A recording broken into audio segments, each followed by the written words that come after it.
Boas tardes, perdón polo retraso. Benvidos a esta inauguración do ciclo de xornadas do Anuario Brigantino. Nos últimos anos este Concello, como sabedes, deu pasos importantes na divulgación dos traballos de investigación que se publicaron no Anuario Brigantino, co obxectivo de achegalos, de poñelos a disposición de todo o mundo, creando para iso un espacio en Internet no que se poden consultar todos os traballos publicados.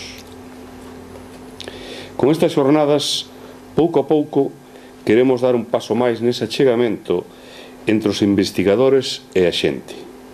Unha comunicación máis directa, un diálogo entre os autores e os que lemos ano tras anos os seus traballos. Un coloquio que penso que é sempre enriquecedor e que a todos pode axudar. Este ano empezaremos botando unha ollada a Joan Vicente Viqueira, Xoan, un home de Vixoi e da Institución de Libre de Enseñanza, filósofo, psicólogo e pedagogo, moi preocupado polo sistema educativo galego e pola súa galegalización. Continuaremos recoñecendo dous arquitectos próximos a nós e as súas obras, entre 1952 e 1962, Rodolfo Uche Donate e Antonio Tenreiro Bochón. Engadiría tamén que casi todos conocemos algunha obra destos arquitectos porque traballaron moito nesta vila e nas súas cercanías. Desta forma, daremos conta que arquitecturas non moi lonxanas de nós, no espacio e no tempo, tamén poden ser dignas de estudio e mesmo de conservación para o futuro. Faremos un percorrido polo mundo do grafiti, sobre todo polos nosos grafitis, na procura de ver de outra maneira esta forma de arte característica da cultura contemporánea. E remataremos intentando comprender quen é e que significa esa figura tan popular para os anglosaxóns que eles chaman Green Man ou Home Verde, mesmo para os asturianos que denominan Bosguso, e que nós os galegos tiñamos xa no esquecemento. Para levar a cabo este programa contamos con conferenciantes prestixiosos como Xesús Torres, que aquí nos acompaña, Antonio Río Vázquez, Xosé Luís Mosquera Camba e Alfredo Arias, que non necesita presentación, aos que lle agradezco a todos eles moito a súa colaboración. Moitas gracias e cedo a palabra ao noso arquiveiro bibliotecario Alfredo Arias. Gracias, señor alcalde, autoridades, amigos. Bueno, Xesús Torres tampouco necesitaría presentación, pero de todas maneiras, pois creo que é o momento de dicir algunha cousa de un pouco máis polo nivel. É betanceiro, ante todo. É diplomado pola Escola de Formación do Profesorado da Coruña en 1978, mestre por oposición desde 1979, traballou sempre no ensino público. Participa no asociacionismo cultural de base, na Asociación Cultural Alexandre Bóveda da Coruña e na desaparecida Asociación Cultural Betanceira, da que foi cofundador e presidente. No 1992 promove a fundación en Betanzos da Asociación Cultural Eira Bella, que preside ata 1999, na actualidade secretario. Entidade que desenvolve unha importante actividade con xa máis de 2 décadas de existencia. Coordina a Xanela, revista cultural das Mariñas, editada por esta asociación semestralmente e que vai polo número 36. Colaborou durante moitos anos no periódico semanal A Nosa Terra e teno feito tamén noutras publicacións asociativas e locais cun total de 300 artigos e traballos. Desde 1983 ven publicando asiduamente no Anuario Brigantino diversos traballos e monografías sobre a historia contemporánea e personaxes locais. A prensa e os xornalistas, a Irmandade da Fala de Betanzos, os inicios do movimento obreiro e agrario, o humorista Manuel Roel, o gaiteiro Rilo, os inicios da xira aos Caneiros, o poeta Salvador Golpe, as vítimas betanceiras da represión de 1936, a emigración betanceira a América, etc. Ata a data colaborou en 27 números do Anuario Brigantino. É autor, ademais, dos seguintes libros: Xoán Vicente Viqueira e o nacionalismo galego, Alcumes recollidos en Betanzos, A Segunda República nunha vila galega, Betanzos 1931-1936, Betanzos na historia, e As fontes no Concello de Betanzos en colaboración.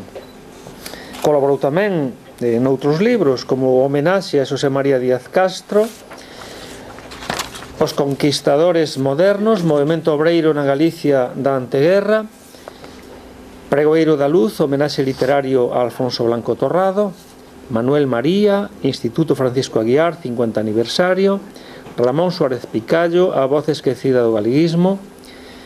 Coordinou e recopilou o libro Betanzos na voz dos poetas, e no pasado 2012 foi, como sabemos, pregoeiro das nosas festas patronais de San Roque. Persoalmente, síntome orgulloso de que a súa historia intelectual estea tan ligada a das institucións culturais do Concello, o arquivo, a biblioteca, o museo e o Anuario Brigantino. En fin, con estes datos, sabemos que estamos diante dun dos grandes investigadores que deu Betanzos no século XX e XXI, e pola miña parte aproveito para amosarlle a miña admiración e o meu agradecemento. Con todos vós, Xesús Torres.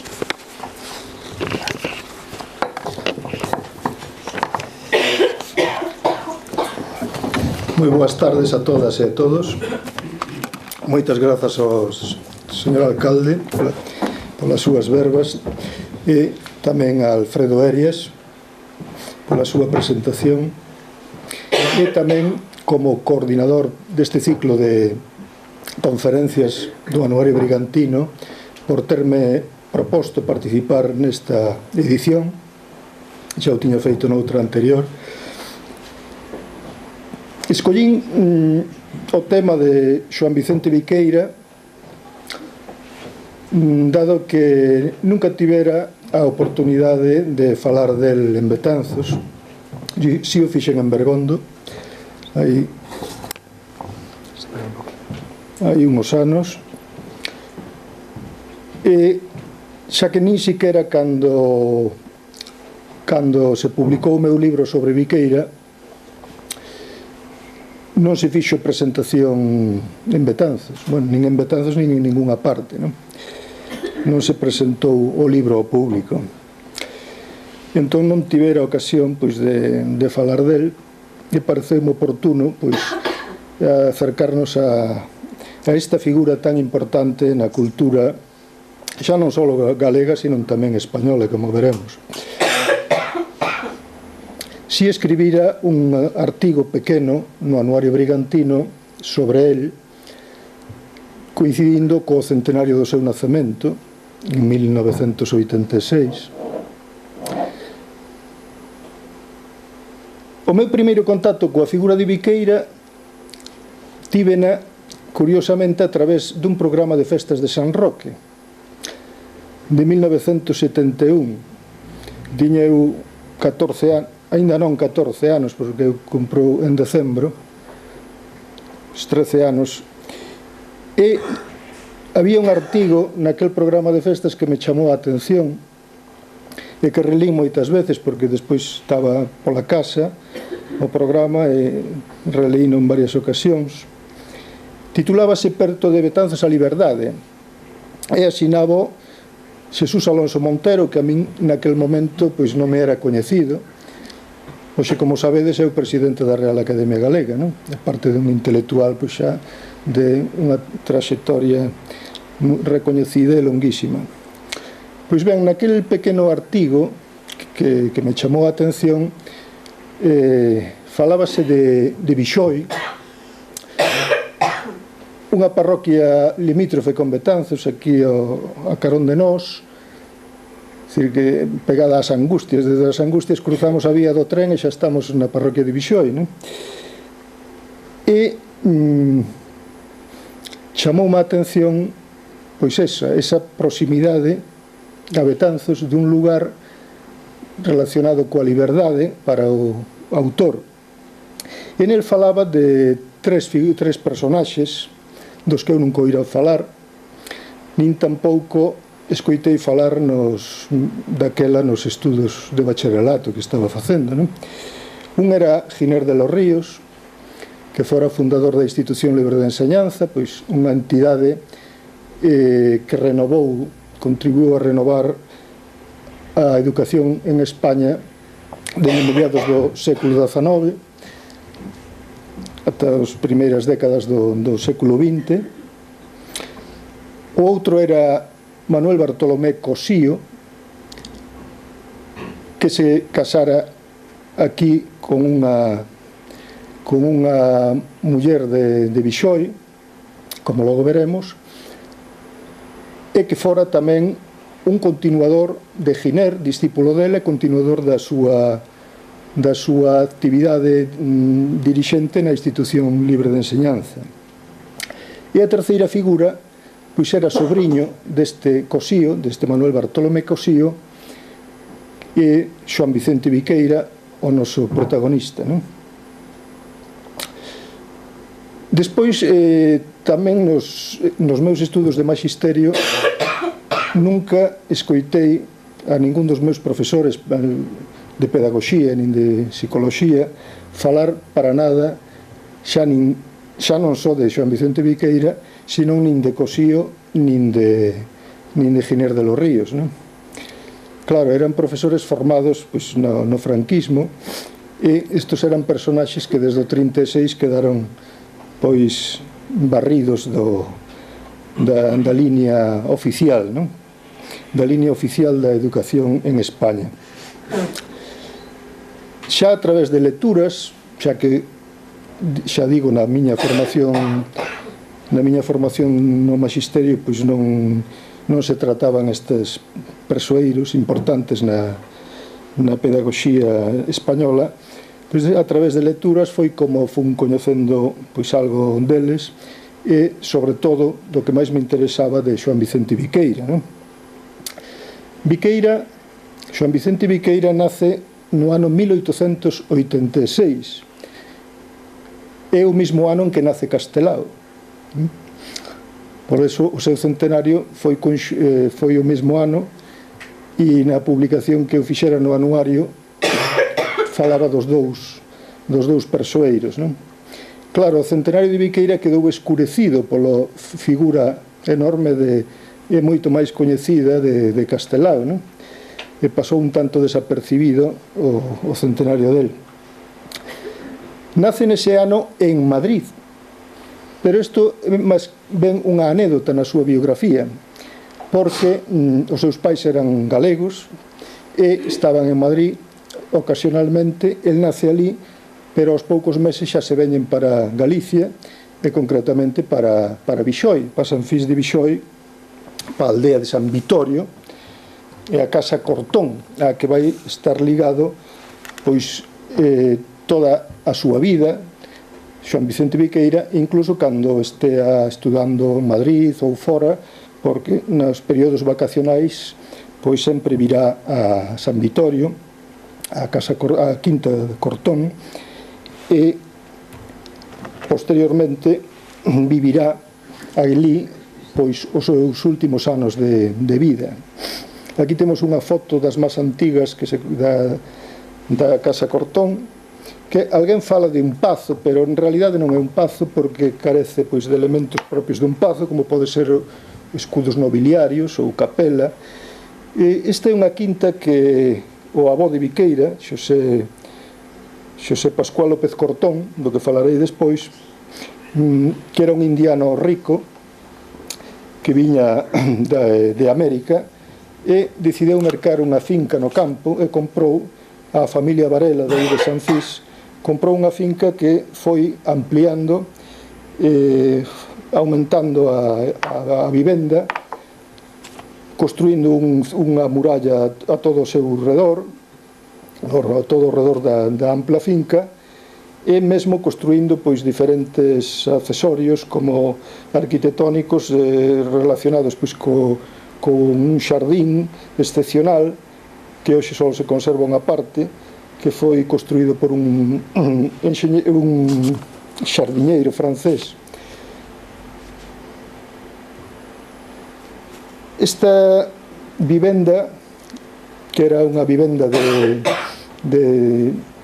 repouso, non? Xa que o seu propietario pois alternaba pois entre a Coruña e Madrid, e aquí pasaría períodos estivales coa familia.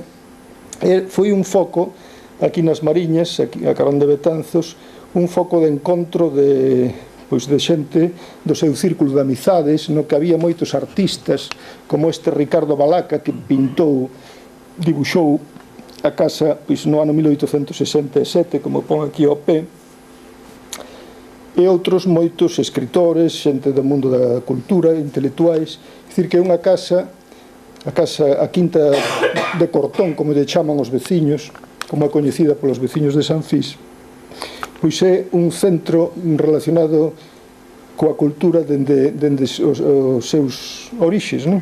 O sea, desde o momento en que este López Cortón merca esa casa, esa finca, e a dedica para o seu esparcimento dele e das súas amizades, non? Que, como vedes, pois aínda se conserva do xardín orixinario unha parte, non toda, porque posteriormente dedicouse á labranza na posguerra, despois dos anos da guerra civil, dedicouse á labranza parte da finca, non? Pero aquí aínda conserva elementos.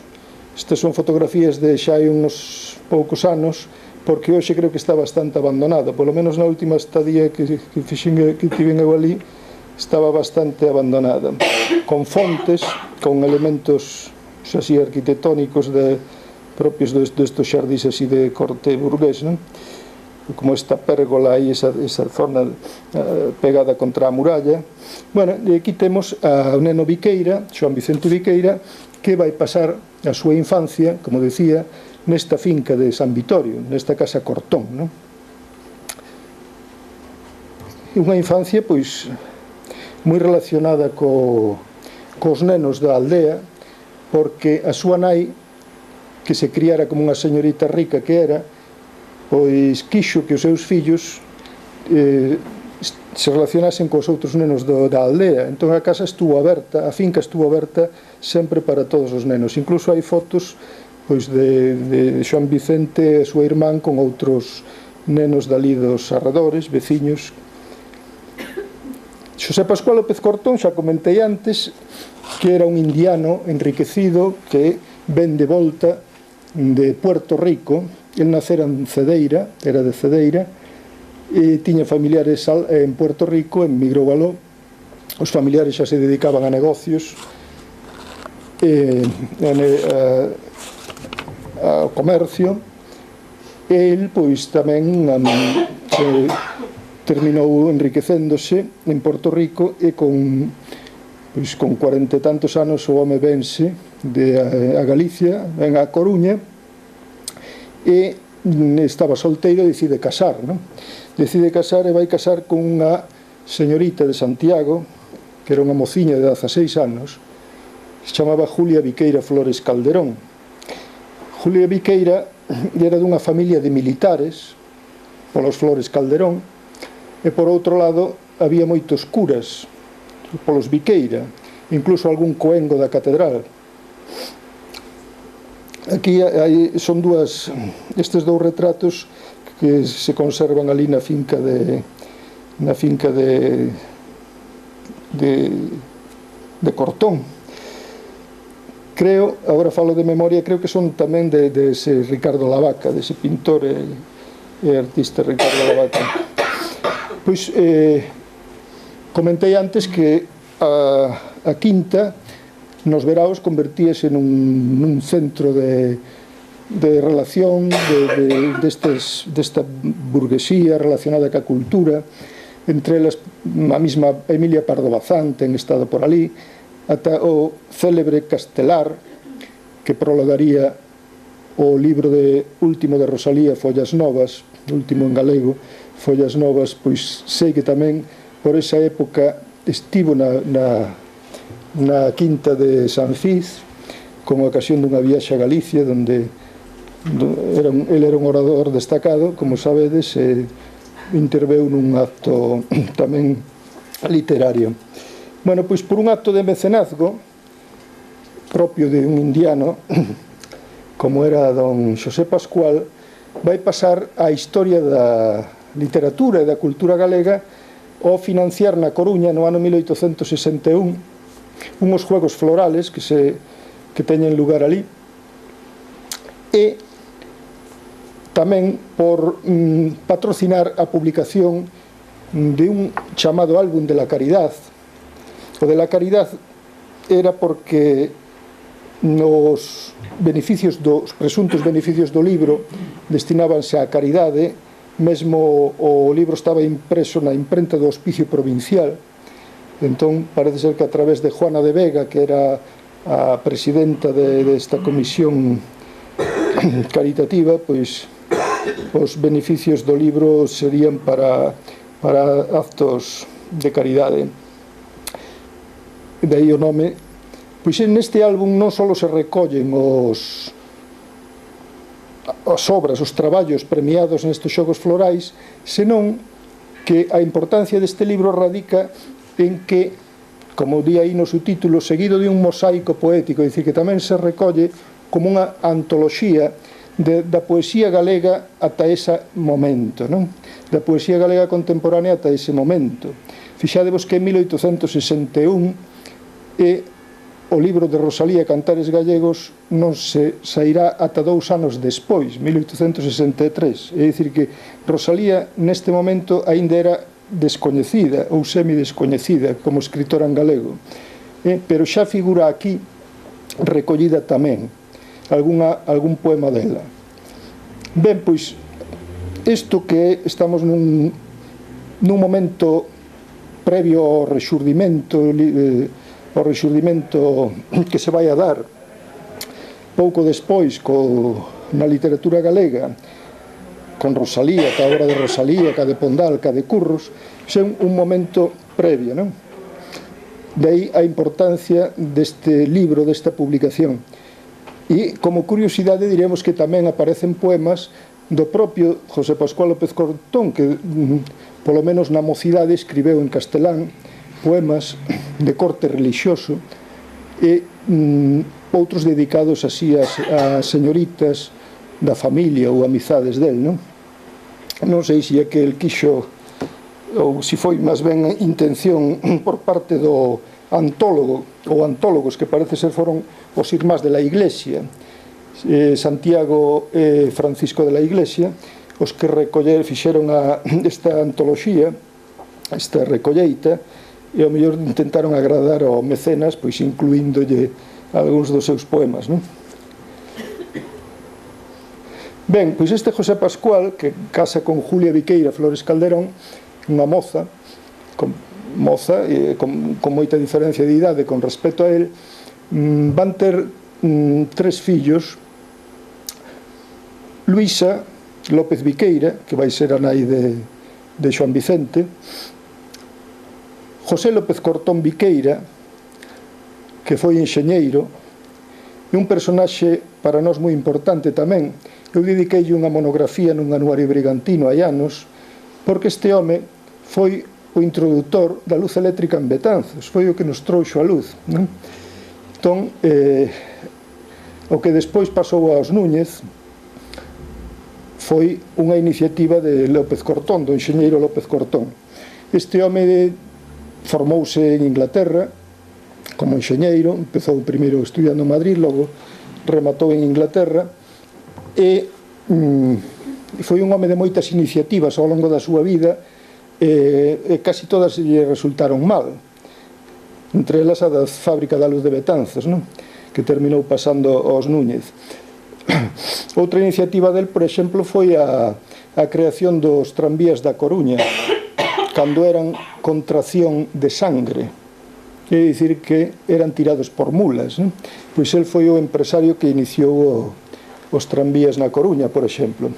Posteriormente, pois estuvo por Portugal realizando diferentes obras e incluso chegou a Ciudad del Cabo, Capetón, como din os nosos mariñeiros, non? Na actual República Sudafricana, donde que era colonia inglesa, e realizou ali pois tamén obras, non? E proxectos. O home terminaría arruinado e venderíalle, a morte xa de don José Pascual e da súa esposa, venderíalle a súa parte na quinta de San Vitorio, na quinta de Cortón, as súas dúas irmás, non? A outra, que Carmen López Viqueira, casou con Manuel Bartolomé Cosío, do que xa falei un pouco antes, este home que foi un dos grandes renovadores da pedagogía e do ensino en España, non? Continuador da obra de Giner de los Ríos na Institución Libre de Enseñanza. Non vou falar aquí da rama da pola de Carmen e de Manuel Bartolomé Cosío, porque daría para moito. Solo quero lembrar que neta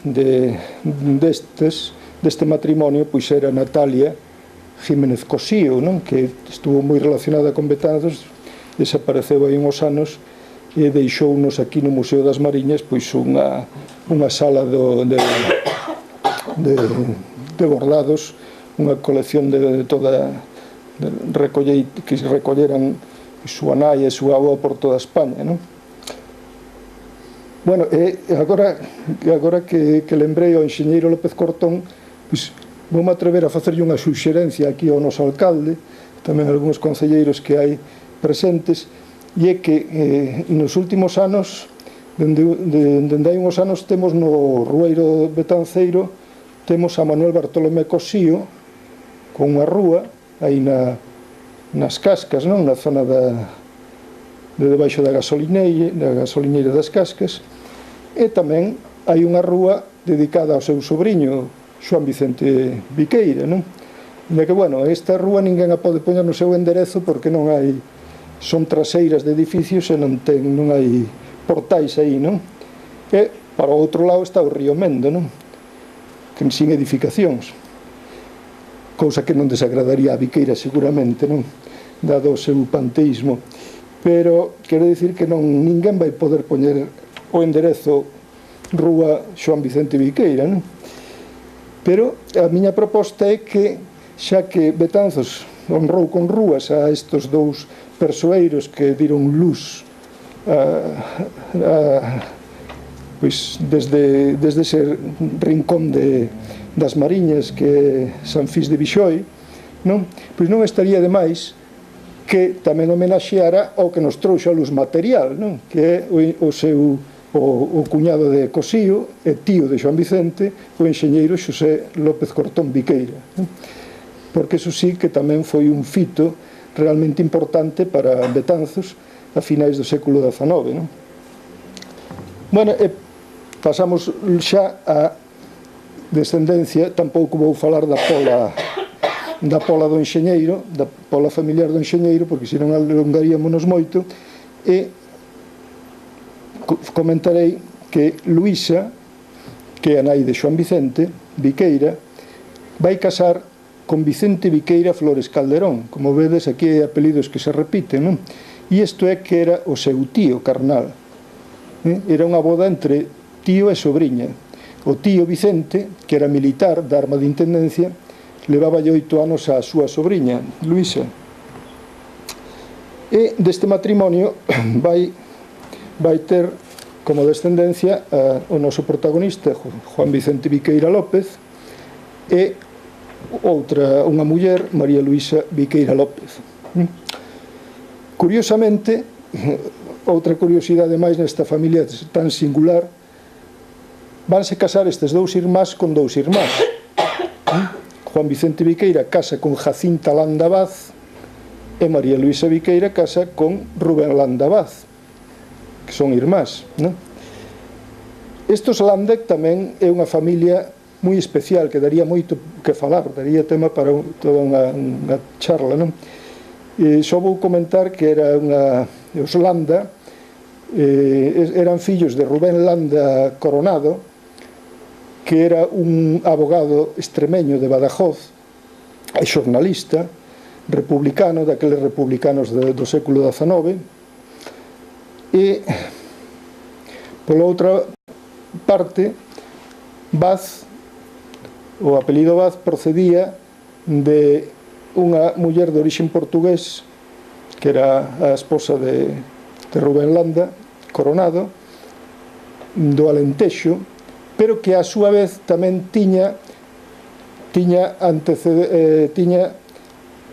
proviñan da India, posto que un dos seus antepasados nacera na colonia portuguesa de Goa. O sea que xa vedes que é unha familia moi especial.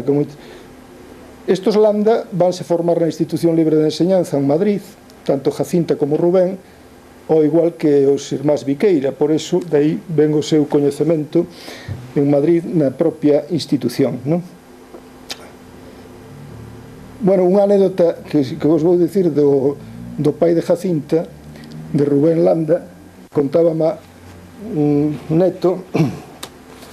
Resulta que nun de tantos pronunciamentos militares que se dieron no século XIX, non? Cando sobre todo había gobernos así reaccionarios ou gobernos, entonces surxían pronunciamentos militares de signo progresista, apoiados moitas veces pois por civís, por xente, dirixentes pois como este republicano, como este Rubén Landa Coronado. Entón, houve un pronunciamento na época de Isabel II, ao final da época de Isabel II, e parece ser que foi suspendido a última hora, e os de Badajoz non se enteraron. Como non había teléfonos, nin whatsapps daquela, nin esas cousas, pois pronunciáronse con éxito, tomaron Badajoz, pero ao día seguinte enteráronse que no resto de España non houbera nada, non? En ningún sitio, en ninguna... E entón, pois, as tropas cercáronos, as leais ao goberno, e non lles quedou outra alternativa que fuxir para Portugal. Como sabedes, Badajoz está a un paso de Portugal, fuxiron cara a Portugal, e ata que cambiou o goberno de signo, ve un goberno máis progresista e tal, e concedeu un desos indultos, e puderon voltar, non? Entón, desa estadía en Portugal é cando este Rubén Landa Coronado, este abogado republicano, coñece a que vai a ser a súa esposa portuguesa, non? Ben, pois Juan Vicente e Jacinta van ter 3 fillos: Luisa Viqueira, Landa, Jacinto e Carmen. 3 fillos que unha faleceu hai pouco e os outros aínda viven con edades moi avanzadas. Jacinto, por exemplo, ten 92 e Luisa algúns máis. Luisa, pois, 96, por aí. Xa a nai deles, Jacinta, chegou casi a centenaria, faltáballe un mes para cumprir os 100 anos cando faleceu. Isto contrasta ca morte tan prematura de Xoán Vicente Viqueira, que, como bichedes antes polas datas da presentación, vai morrer con apenas 37 anos, sin chegar a cumplir os 38 por un par de meses, non?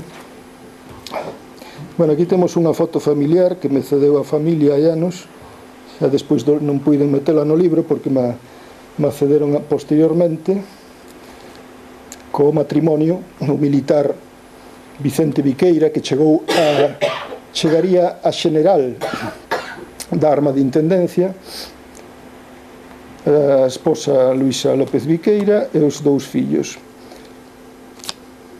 Dicíame este neto del, que ten 92 anos, Jacinto, dicíame, debió de ser honrado porque estuvo al cargo en Andalucía, cuando la guerra de Marruecos estuvo al cargo de las provisiones para las tropas de África y no se hizo rico, decía él, ¿no?